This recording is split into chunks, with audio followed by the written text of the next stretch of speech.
Swayam Prabha. Digital India. Educated India.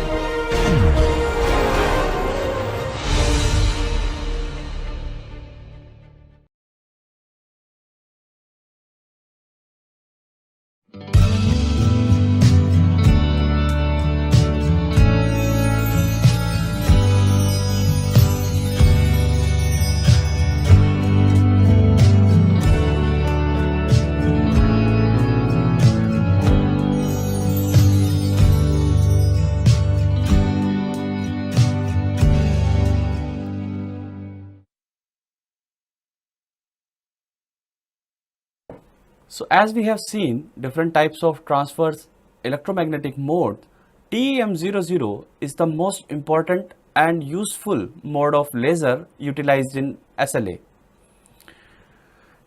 The TEM00, like we have already seen, used to have no non-illuminating spots in the laser beam or in the cross section of the laser beam.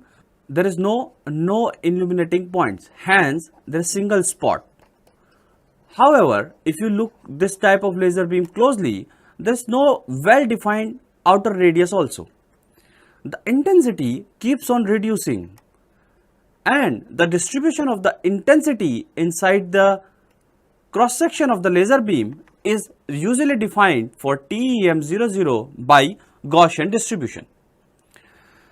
Therefore, now our aim will be to discuss more about the Gaussian distribution of the intensity, which looks something like this. Here you can see it is basically TEM00. There is no non-illuminating point if you see in the laser spot.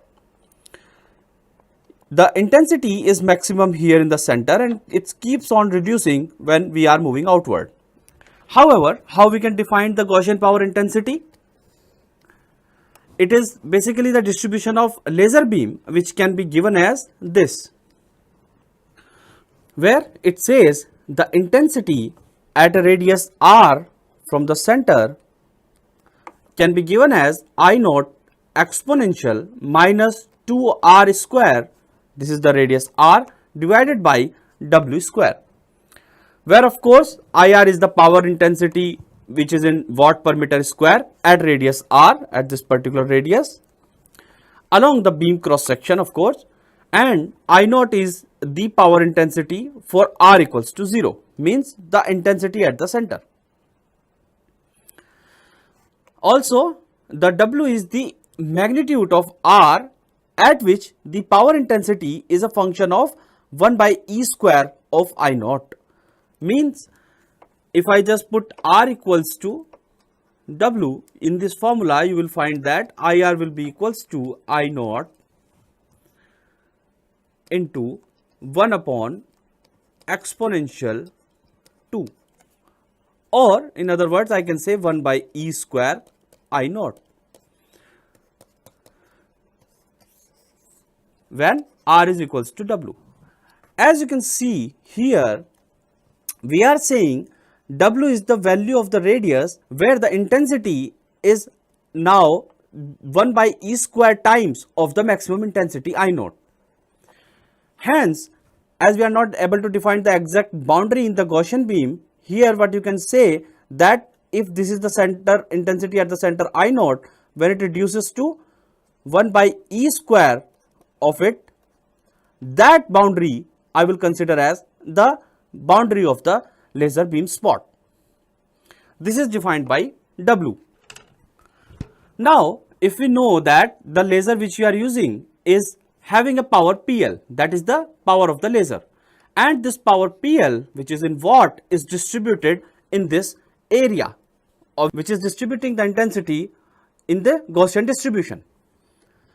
Now, if I consider, for example, a strip at a distance r of dr radius, as you can see here, then the total power in this strip will be equals to the intensity at this radius r into the area 2 pi r dr. 2 pi r is the periphery and dr is the width of this strip. Hence, this area multiplied by the intensity at a distance r. Therefore, the intensity in this strip, like I said, will be given like this. If I integrate this intensity from 0 to infinity, from here to infinity, then I will be having the entire power which I am assuming to be there in the laser beam. Hence, my PL, the laser power, will be equals to integration of the term IR 2 pi r dr from 0 to infinity. Now, as we are integrating it, let us just put the value of IR. We know that IR is equals to I naught exponential minus 2r square divided by w square. Now, the same formula I am replacing here, and hence now PL is equals to integration 0 to infinity I naught exponential minus 2r square by w square into 2 pi r dr. One can easily integrate this. I will just quickly show you also. In this, if I put r square equals to maybe t, then of course 2r dr will be equals to dt. And the limits will remain same, because if r is 0, t will be also 0, and if r is infinity, t will be also infinity. Hence, now you can put these values here and your integration will reduce to this I naught exponential minus 2t by w square into 2 pi r dr, which can be replaced by here like this, the 2 pi r dr by dt. Hence, I am writing this whole term as dt here. So, it will become pi dt. Now, I can take the constant terms outside. So, I naught pi integration 0 to infinity exponential minus 2t by w square.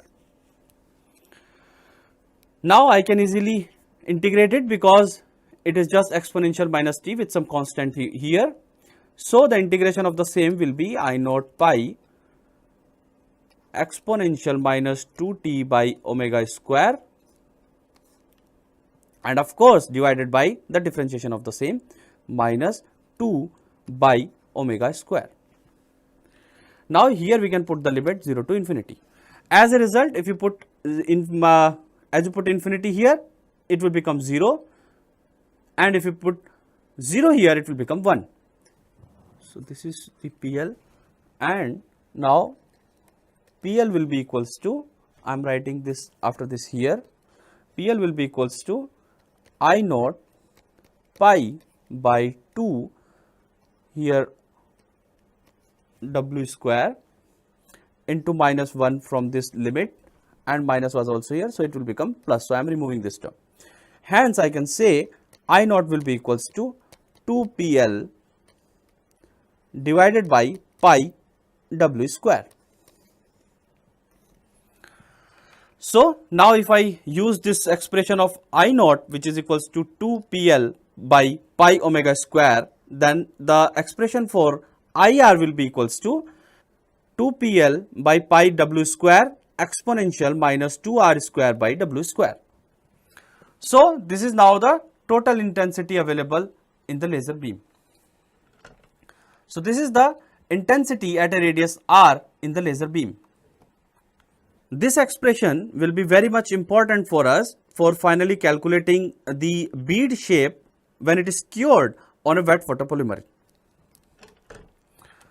Now, when a laser beam comes out of the cavity, it is highly collimated, meaning to say its diameter does not change much with the distance. However, there is a slight divergence in the laser beam which is defined by the beam quality. For example, if I say 1 mrad, means a 1 mm diameter of laser will become 1 meter after traveling a distance of 1 kilometer. So, in this way we usually define the quality of the beam, and it is also again important because if you are developing an additive manufacturing system, particularly for laser based system, the throw distance of the laser really matters because the spot size may change with the distance. However, like if you see this laser pointer also, the diameter of the spot, it does not change much even if I am increasing the distance. However, a minor change in the diameter really may affect the process parameters.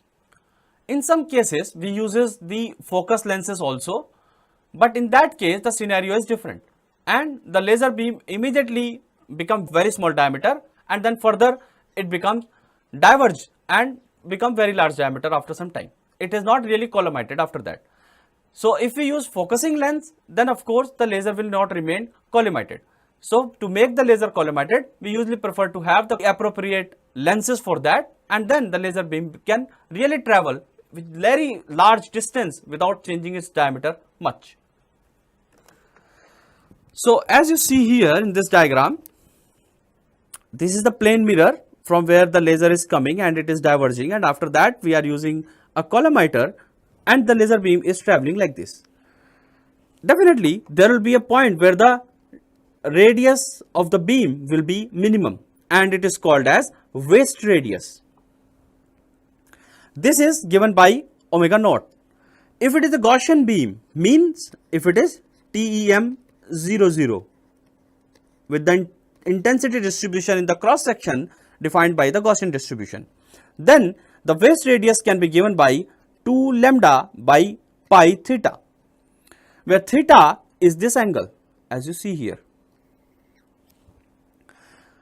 If this theta is large, then of course the waist radius will be less.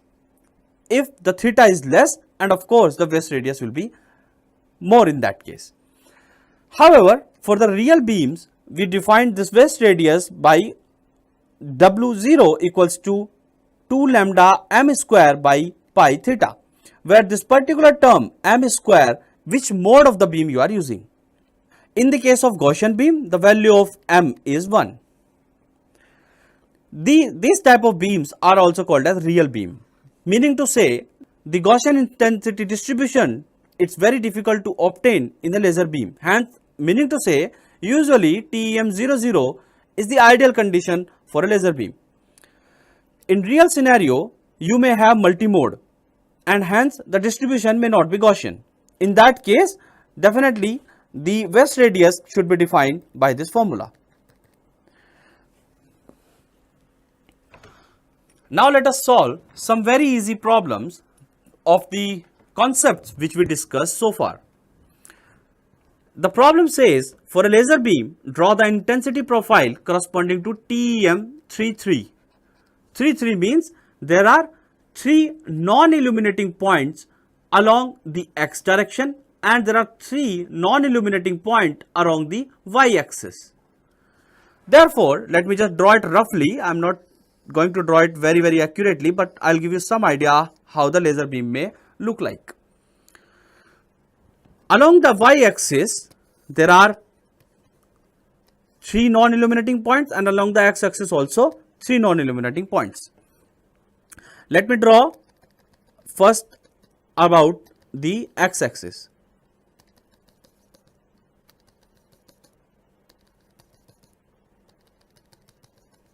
Then about the y-axis.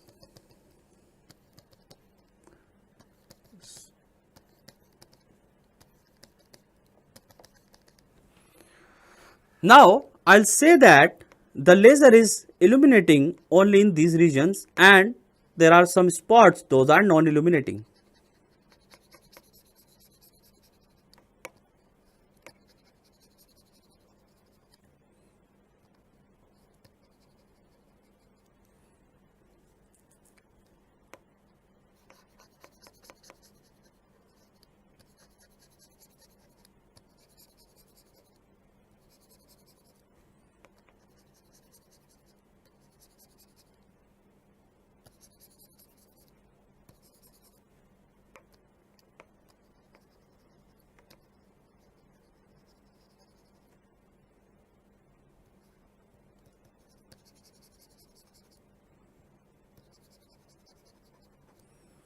So here you can see there are 1, 2 and 3 non-illuminating spots along y-axis as well as there are 3 non-illuminating spots along the x-axis like 1, 2 and 3. So this is typically a TEM33. Such cases are also called as multi-mode laser beam. If there are no non-illuminating point, the laser is called as single mode laser beam. Now in that case, as it is multi-mode laser beam, if for example there are several, not TEM33, very high value here, then the intensity distribution will be quite uniform in the region. Like there will be small illuminating points in the cross section of the laser. Hence, the distribution is usually called as top hat distribution, or in other words sometimes called as uniform intensity distribution. Now let us consider another example where I will show you that the change in the longitudinal mode of the laser beam may not affect much on its wavelength. So the question is, in a lasing system, the length of the cavity is 0.5 meter, meaning to say, for example, this is my cavity and its length is 0.5 meter. It is producing a laser of wavelength 1000 nanometer. Hence, L is 0.5 meter and lambda is 1000 into 10 to the power minus 9 meter. For a variation in the longitudinal mode of plus minus 10, find the corresponding change in the wavelength. Hence, as the laser, this is the cavity, laser may travel here like this. This is the longitudinal travel of the laser, you can see that, and the distance between this and this is called as nothing but wavelength, L, lambda. If the mode is N here, then of course you can see from the cavity itself that lambda into N will be equals to L. Now, if we are changing the mode by plus minus 10, then let us see how much lambda will change.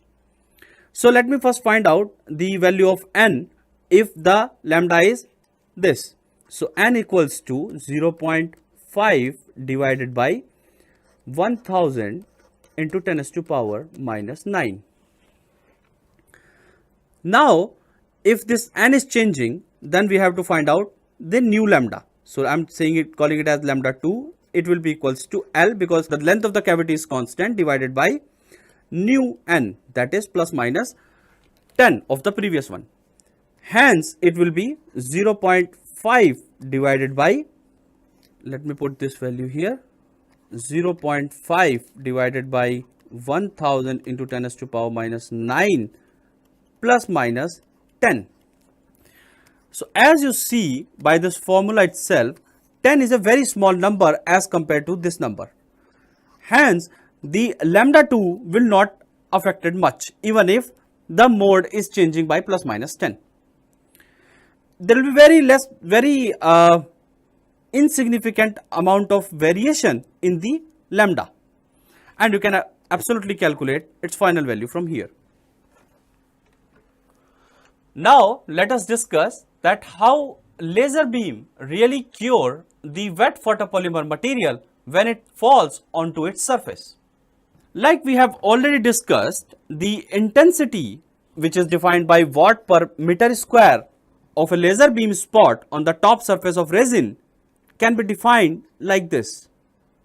We have just derived this equation also.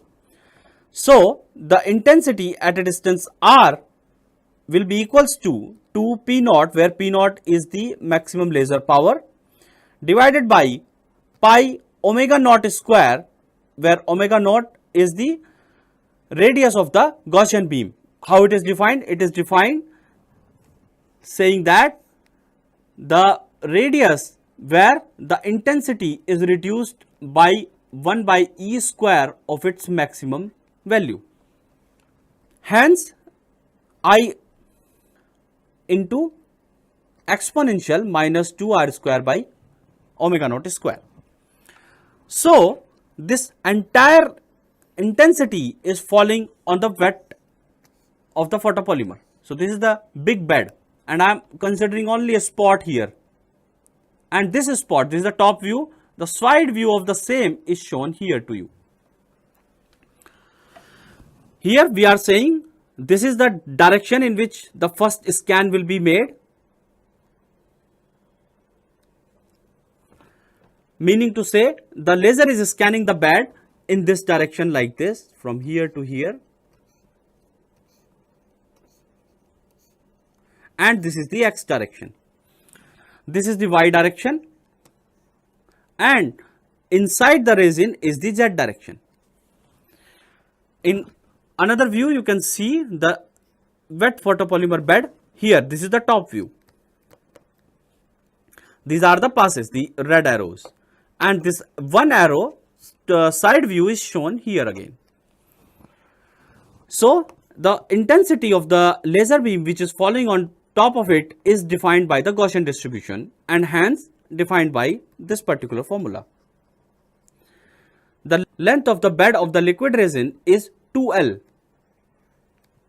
minus L from here and plus L from here, assuming that this particular position of the laser beam is center 0, 0.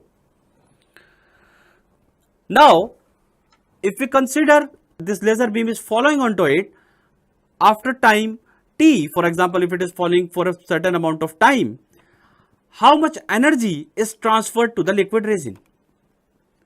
So for that, the total exposed energy per unit square on the surface of the resin z equals to 0 can be defined as this.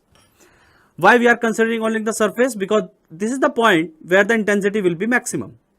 When the beam will travel inside the resin, its intensity will keep on decreasing.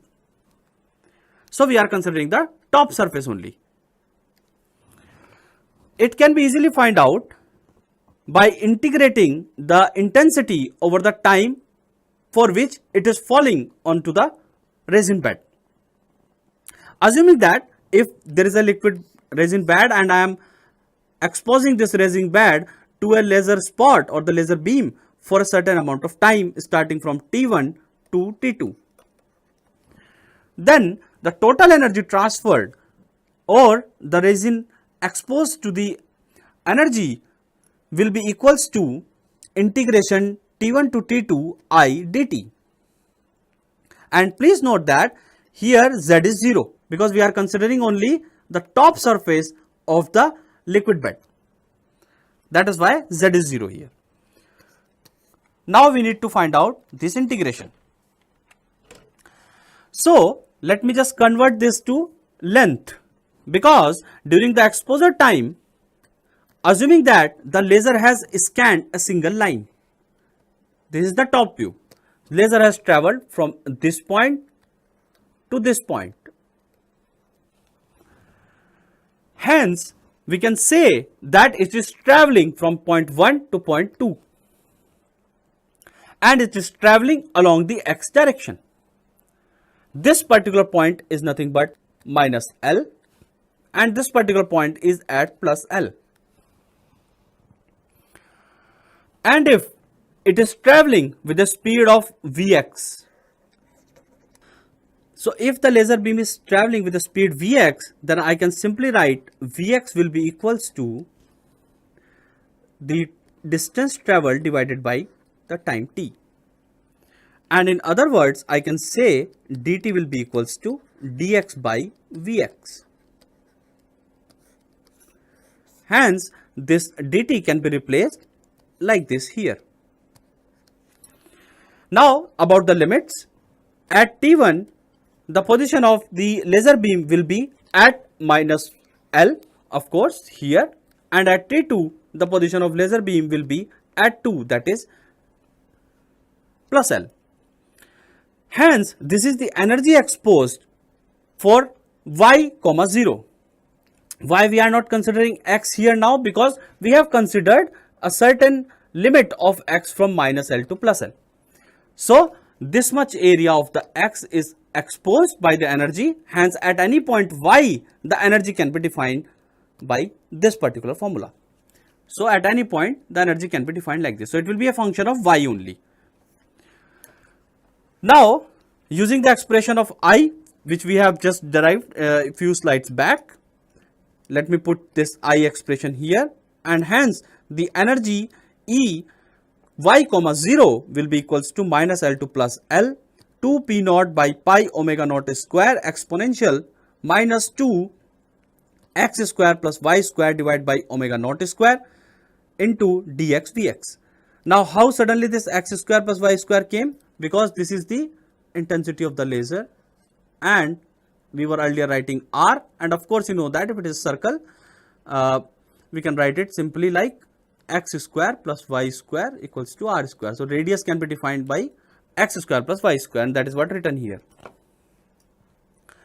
Now let me take all the independent terms outside, like 2 p naught by pi omega square, that is constant, it will come out. Vx is a constant, the laser beam is traveling with a constant speed, and also here y is constant for this particular integration, because we are integrating only when the beam is traveling from minus L to plus L in x direction only, not in y direction. Hence the energy can be given like this. Now we need to integrate this particular expression. However, now it is slightly difficult to integrate this particular expression where I am integrating minus L to plus L exponential minus 2x square divided by omega naught square into dx. So at this point of time, I would like to bring to your notice that even if you integrate it from minus L to plus L, or it integrated to minus infinity to plus infinity, it will not make much difference. So why so? Let me consider the term which is written inside the integral, that is exponential minus 2x square divided by omega naught square. This function falls off very rapidly with x, because it is exponential, and that too x square inside. Because of this rapid fall of the exposure, a new term is going to be defined, which is called as zone of influence, and it is very, very important for our further discussions. So what is zone of influence? So this is the zone within the total energy, or the function's value is containing 99.9%. In other words, the exposure will be 99.9% in this zone, and outside it will be only 0.01%. The influence zone length along x-axis can be easily calculated here.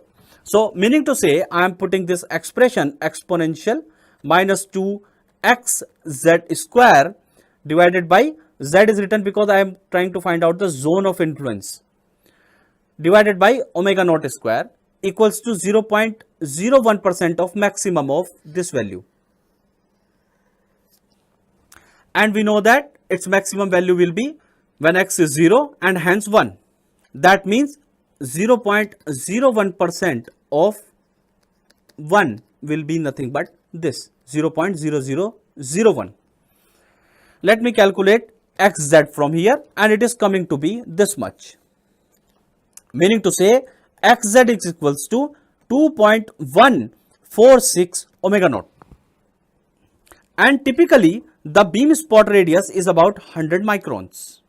Meaning to say, the value of this omega naught, beam radius means this omega naught. And let me just recall to you, omega naught is the radius of the beam at which the intensity of the laser beam falls by 1 upon e square times of its maximum value. So typically for the laser beam used in SLA, its diameter is 100 micron. Now let me put this value here, and the limit of the influencing zone is coming to be as minus 214.6 into 10 raised to power minus 6 to plus 214.6 into 10 raised to power minus 6, and approximately if I calculate this entire length, so meaning to say this is here at 214 into 10 raised to power minus 6, and here it is 214 into 10 raised to power minus 6, the entire length, this length is approximately 500 micron. So this is 500 micron. Now what I want to emphasize that this function from here to here, when it is integrated, when this function is considered outside this 500 micrometer zone, the value of this function is only 0.001.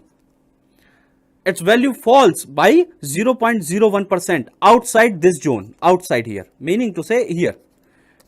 Within this zone, the value of this function is 99.9%.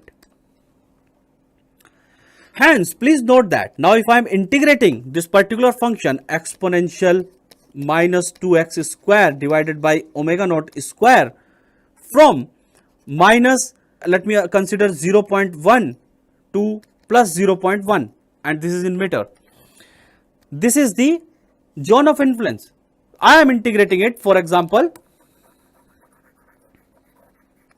from here to here, or even in a very longer zone. The only contributing area will be this much, and that is called as zone of influence. So, if you now integrate it from minus 0.1 to plus 0.1, or integrate it from minus 0.2 to plus 0.2, or integrate it from 200 minus 200 to plus 200, or minus 2000 to plus 2000, or from minus infinity to plus infinity, that will not make much difference, because you are already integrating it from outside limits of the influence zone. Now, extending this analogy of zone of influence, we can really utilize the mathematics to integrate the equation of the energy exposed very easily. So, like we discussed, now I am changing the limit and saying that as the zone of influence is only 500 micron and this length of the bed, which was minus L and plus L, is quite large. Maybe assume that your entire bed on which you are building the part is 300 mm, meaning to say it is 0.3 meter from here and to here. So, 600 meter is the entire length. 600 mm is the entire length of the bed, and zone of influence is only 500 micron. That means if you are integrating it from minus 0.3 to plus 0.3, that is the integration limit we saw earlier, minus L to plus L, or you integrate it from minus infinity to plus infinity, it will not make much difference. And hence I am changing the limit now and integrating it from minus infinity to plus infinity. Why I am doing it? Because the integration minus infinity to plus infinity exponential of minus x square, this particular integration is called as Gaussian integration. Gaussian integral, or it is also called as Euler-Poisson integral.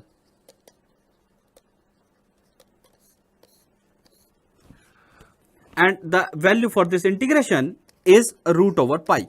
So, this makes my expression very simplified if I use this limit, and logically also we are fine. We are not deviating much from the exact solution. Now, of course, you can do the integration of this very easily. You can just replace p square by 2x square divided by omega naught square, and then dp will be equals to root over 2 divided by omega naught dx, and hence you will end up with having this expression. And as you have this expression, of course, you can write this as root over pi. This is root over pi, and hence the expression for energy exposed when the laser beam traveled from this end to this end in the x-axis of the wet photopolymer, on the top surface of the wet photopolymer, the total exposed energy will be equals to Ey, 0 root over 2 by pi p naught by Vx omega naught exponential minus 2y square divided by omega naught square. So, this is the total exposed energy when the beam travels from left to right on the wet photopolymer bed.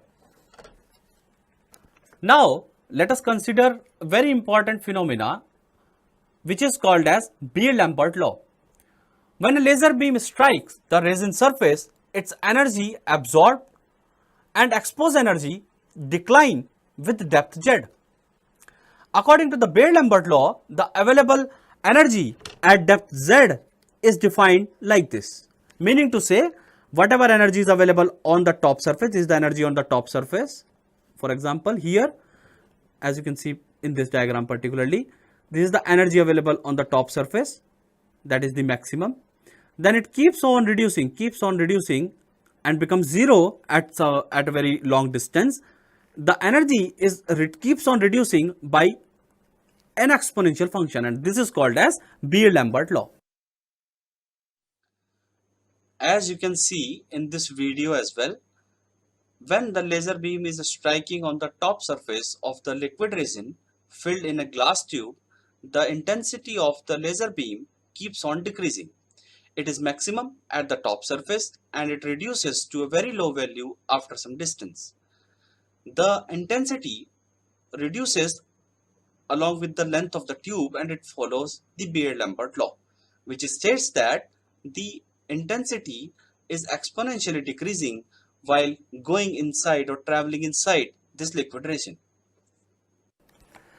So what I am doing, if this is the maximum energy available on this top surface, it defined by E y comma 0, I am multiplying it by exponential minus z dp.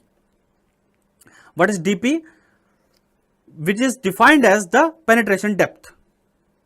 It can be observed that z equals to dp, our available energy is reduced by 1 by E. Normally dp value varies between 0.14 to 0.18 mm, particularly for resins. This is basically the property of the resin. So my point is, now we can have a function in this z also in the exposed energy. So the exposed energy at a point y and z will be given when the laser beam travels from here minus x to plus x as root over 2 by pi p naught divided by Vx omega naught exponential minus 2 y square divided by omega naught square into exponential minus z by dp. Now let us see minimum time which is required for a wet photopolymer which need to be exposed to the light to start the reaction.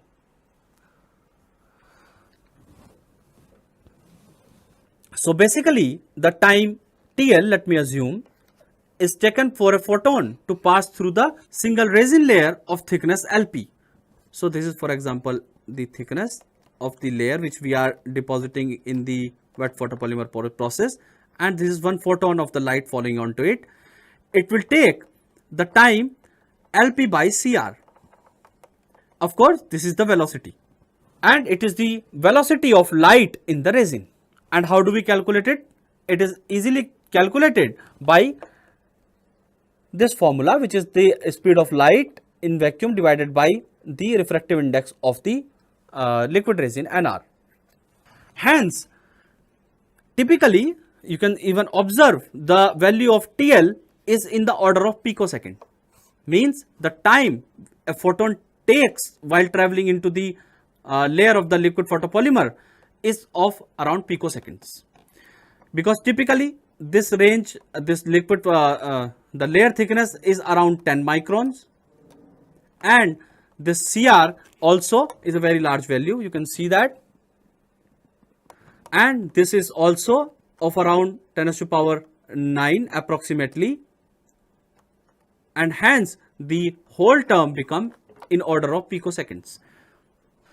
Also, the process of cross-linking, meaning to say when the photoinitiator provide the free radical that transfer to the monomer, this process of generating chain and forming the bond takes around microsecond. It is of order of microsecond, which is very, very large as compared to the light travel into the liquid resin. Now, the time needed for laser exposure to reach its 99.9% of value using a Gaussian beam is scanned at a constant velocity past a given point is called as characteristic exposure.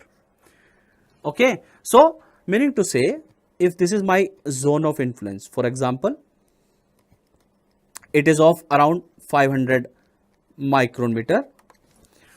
This is the laser beam around it. Now this much portion has got influenced by the laser beam. If this length, if for example my laser beam is traveling with the velocity, and this velocity of the laser beam is around 10 meter per second, typically by galvanometer, and laser beam is, for example, entering from this point. Assume that this is the laser beam entering from here. This is starting point 1 and this is the ending point 2. So basically the total time will be required to scan this area will be equals to 500 into 10 to the power minus 6 divided by 10, and it is approximately 5 into 10 to the power minus 7 or 50 microseconds. So it depends. Now we were moving with very high speed. Now of course, if I move with the less speed, typically this starts from 50 micron like written here to 2000 microseconds. So when laser beam is traveling from this end to this end, it should not, my concern is it should not travel with a very high speed that the light is not even passed inside the laser beam, inside the layer of the liquid resin, and even the cross linking is not started. So this time TE should be basically greater than the time taken by the photon to travel into the layer, and let me write it as TL, and the time taken by the liquid resin to start or forming the bonds, that is typically by TK, represented by TK. We have already seen TE is around 50 microseconds, and the cross linking takes really very less time than as compared to this. It takes around, it is in the range of microsecond, which is definitely less than 50 microseconds, and hence TK will be less than this. And also we have seen, we have got an idea that the time taken by the laser beam to travel inside a layer of thickness LP will be approximately in the range of picosecond, and hence this TL will be even lesser. Therefore we are on the safe side. But for example, if your scanning speed is not 100 meter per second, it is 100 or 1000 meter per second. In that case, your characteristic time will be, or the characteristic exposure time will be 0.5 microsecond. That may be very less amount of time as compared to the time required for starting the transferring the free radical and propagating the chain. So basically you will move away very fast from a particular point. Even the minimum time required for the liquid resin to start the reaction will not happen. Hence our speed of the laser beam when we are traveling on a wet photopolymer top surface should not be faster than the microsecond range, because this is the time required for transferring the free radicals and forming the chain into the photopolymer resin.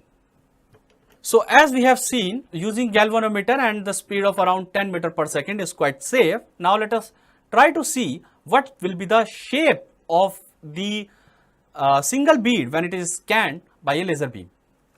So we have already seen the energy exposed at a point Y and Z when the laser beam pass from one end to another end in the x direction, that is minus L to plus L, and it travels from this end to this end. So at any point in between, the energy is given by this. So if you consider any point, maybe here, here, here, the energy available in the y direction can be calculated from this formula, and also in the depth also we can find out the energy. Now we used to say, if the energy, for example, this is the laser beam traveling from this end to this end, and the energy is falling down when we move away from the center line in the y direction. Of course, you can see from the formula, if y increases, this entire expression is decreasing. There will be a particular range or particular value up to which only the liquid resin can cure. And similarly, in the depth also, as you can see, it is also a function of exponential minus z, means it is keep on decreasing the energy available along the depth also, along the z also, and that will be having a certain amount of value. Beyond that, the energy will not be sufficient to cure the photopolymer. Hence, we need to find out that range to obtain the shape of the bead. That can be done very easily. We are replacing just this term EXY the term EYZ by a critical value which is required by the liquid resin to make sure it is cured. Now I am just replacing it by EC, and now the expression will look something like this. So this is further simplified. This term is here now, and only the right side term are having the unknown variables such as Y and Z. So these Y and Z are defining the boundary. Whatever function will come when we will solve it will define the boundary. Beyond that, the exposed amount of energy is less than EC, and hence inside the boundary which is defined by this equation will give the shape of the bead. Let me simplify it further. This is the expression for the simplified one, and finally it will look something like this. Z equals to a constant, these are the constants, into y square plus dp, which is a constant, p naught constant, vx constant, w naught constant, and ec is also constant because this is the property of the resin. Different resin require different amount of energy to cure. So this is another constant. So if I say this particular constant is defined by A and this particular constant is defined by B, then I can write this equation as this. It says Z equals to minus AY square plus B. What does this equation shows? We know that it is nothing but a parabola.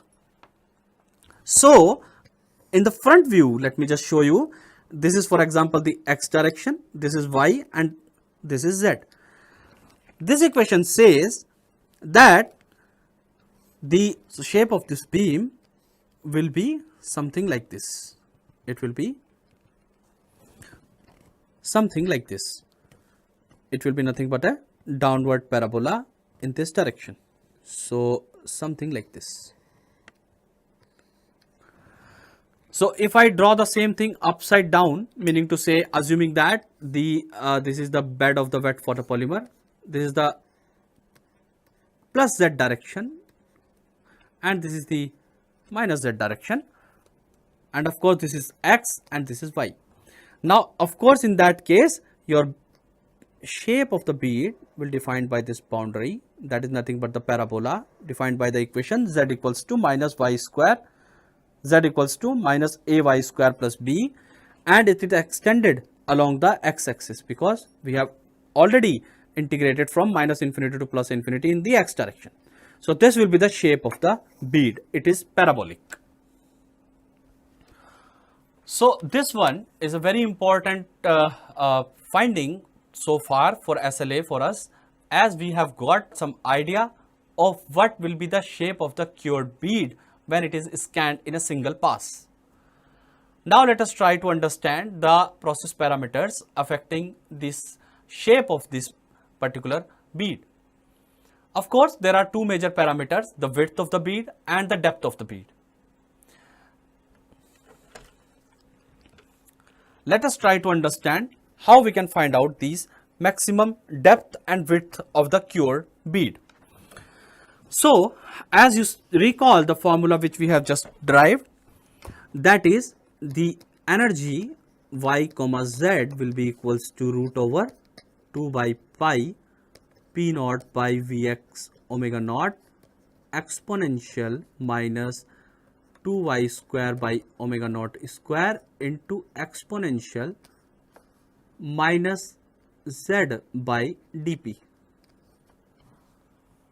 Now what will be the maximum value of this exposure? Of course, when these two terms will be 1. When y is 0 and z is 0, that means at the center. And of course, if you recall our bead also, that looks something like this, right? If this is z and this is y, at y equals to 0 and z equals to 0, this center, the energy will be maximum, and hence the depth of the cure bead will also be maximum at the center. So the maximum energy is given by E max equals to root over 2 pi p naught Vx omega naught, this particular term. Now let me write the expression of Z and Y which I just derived in terms of E max also, and hence it will look like this. Now our objective is to find out the maximum curing depth, that is this distance, and I am calling it as Z max for time being and calling it as CD, or in other words it is called as curing depth. It will be of course obtained when y will be 0. So let me put y equals to 0 in this equation, and hence I will have Z max, and that I will represent by CD. Hence CD will be equals to dp ln E max by EC, because here this particular term is 0 and this entire term is vanished. Now as the resulting CD values are usually plot against the maximum exposure E max on a logarithmic scale using the log 10 basically of E max, and then this type of curves are called as working curve of the respective resin. Since of course the magnitude of dp and the magnitude of EC are constant for a particular resin. What is EC? EC is the critical value of energy required to cure the resin, and dp is the depth of penetration.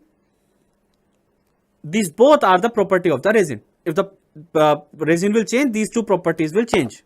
Now how we can really obtain these two values? So you can perform an experiment. For example, you have got a new resin with you for SLA process.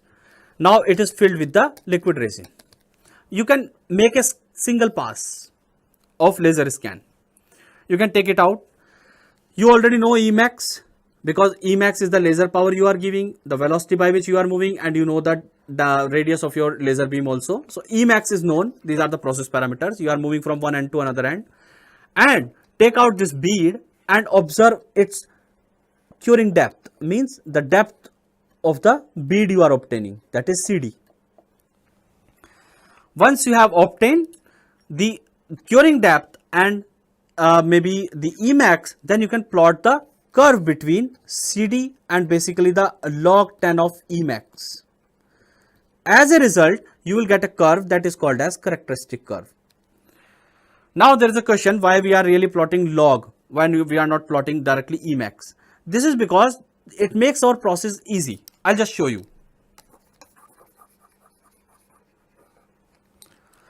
So consider this CD equals to dp, I am writing it like this, ln E max minus ln EC. You know that we can write it like this. Also I can write it as dp log 10 E max divided by log 10 divided by log E, that was the base of this particular value ln, minus ln EC.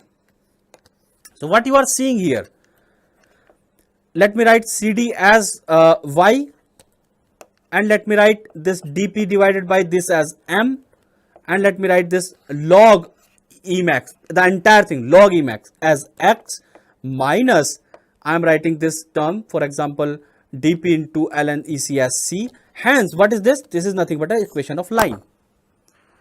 So if you plot CD versus log E max, you will get a curve, and that will be nothing but a line. This type of curves are different for different resins and called as working curve. So it is very important, if you are going to deal in the wet photopolymerization based process with a new resin, immediately you have to deal, or you should able to understand the working curve. The curve is usually determined through single bead laser curing experiment, like I have already mentioned, which usually perform between the range dp greater than CD less than 4 dp. So as in this range, because in this range only the curve is usually straight, otherwise it deviates from its value, and I'll explain you why and how. Now this type of curve, like I have already mentioned, are called as the working curve, and if we are trying to obtain a working curve for a CD which is less than the depth of penetration dp, then it is really not desirable, because here usually you develop a very weak properties less than this, and the curve doesn't really follow the straight line phenomena which we just derived. In a similar fashion, if we do the experiment for curing depth greater than 4 times of dp, then also the curve is not really straight and it deviates from its straightness at the center. Hence, when you do the experiment, and as I already mentioned, what you need to do, you need to just give Emax, that is the known, we know Vx because it's a function of Vx, P naught and the omega naught, all are the constants, all are the process parameter or the constant, and you scan a single layer, observe the depth, that is your CD, and plot log of Emax and CD, and you will get a straight line. But these experiments should be limited in this range. Like I said, if it is beyond these values, the curve may not be straight. So why that happened? The phenomena when, for example, this is the straight line, right, up to this portion, and then it is deviating. This type of phenomena is called as super logarithmic behavior. The curve was supposed to go like this, right? It was supposed to go like this, but it is not going, it is deviating. And you can see the change in the cure depth is it is faster when the change in the log of Emax or Emax occur as compared to this portion. That means it is called as super logarithmic behavior. When CD increases rapidly than a simple logarithmic dependency upon exposure. There are two possible reasons for that. First is called as optical bleaching and another is called as optical self-focusing. So what happened if this is your liquid resin and immediately the light is falling here, right? So immediately this much portion will get cured, right? And this much portion will keep on getting cured. It will keep on increasing and goes down like this and form your parabola, right? Parabolic shape. Now what is happening? When immediately the laser falls here on the top surface, the certain amount of the liquid become hardened and become solid. And as this becomes solid, it becomes transparent also for the laser. As a result, it just completely transfers the energy without losing by the Beer-Lambert law. And hence, if we predicted CD this much, instead of it will come like this, it will go beyond. And it is because of, like I have already mentioned, the portion which already got cured become transparent for the coming laser. Now next phenomena is optical self-focusing. In the case of self-focusing, what happens? So assume that this is the liquid resin bed and a laser beam is falling here. I am making slightly bigger laser beam. Now what will happen? This portion will get cured and hence the density in this region will increase. As the density will increase, the refraction index will also increase. Meaning to say the photons, those who are traveling towards the boundary of this, will now deviate towards the center. So the photons, those who are traveling towards the boundary, because of increase in the density, they will move towards the center. And as they will move towards the center, of course, there will be high density here of the photons and hence high energy density here available. Therefore, the depth will be more in that case as well. So we were predicting maybe CD up to here. As additional photons came towards the center line and the depth increases, it is called as optical self-focusing of the photons towards the center line. As more photons are available along the center line, of course, the density will be, energy density will be high and you will get higher value of CD as you predicted. That is why we are obtaining the super logarithmic behavior here. So these are the two typical reasons for this phenomena in this range. So typically this occurs when CD is greater than 4 dp. The another behavior called as sublogarithmic behavior. In the case of sublogarithmic behavior, CD increases less rapidly than the logarithmic dependency upon exposure. So what happens basically in that case, you were assuming that this curve will go like this, but it is deviating downward. CD is increasingly less rapidly as it was predicted. So why it happens? It happened because of the optical scattering. What is optical scattering? The microscopic imperfection such as voids and all will act as a scattering center. The resultant scattering will reduce the peak exposure at center line, and hence CD will reduce from the working curve. So for example, this is the liquid resin and the laser beam is falling from the top, and assume that there is a void suddenly here while curing. So after it got cured, the photons those are coming may scatter here and there and may not be as high along the center line as they should be.